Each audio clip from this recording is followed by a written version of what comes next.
Údaje o spotrebe plynu v domácnostiach si budú môcť odberatelia odpisovať sami cez aplikáciu. Týka sa to domácností, ktoré odoberajú do 200 kubických metrov plynu. Ľudia, ktorí nie sú zvyknutí používať mobilné aplikácie, môžu naďalej využívať aj doterajšie spôsoby. Novinkou v odpočte plynu je mobilná aplikácia. Takto si môže odberateľ urobiť odpočet v domácnosti sám cez mobilný telefón. Týka sa to ľudí s nízkym odberom plynu v bytoch kategórii D1, ktorí používajú plyn zväčša na varenie.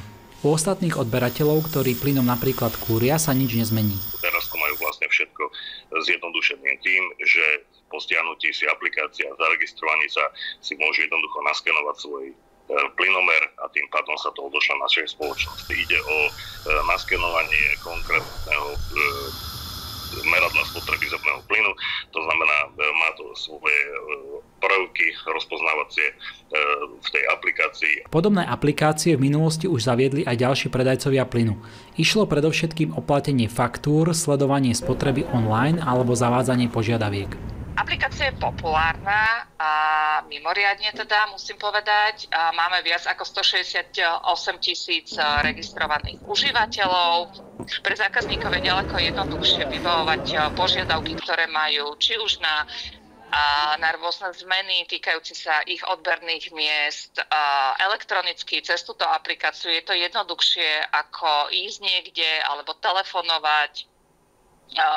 Takže samozrejme ušetrím to čas. Doterajšie spôsoby odpočtov plynu naďalej ostávajú. Plyn môže odpisovať odpočtár priamo v domácnostiach, môže byť tiež zadaný prostredníctvom internetovej stránky, telefónneho čísla alebo zákazníckeho centra.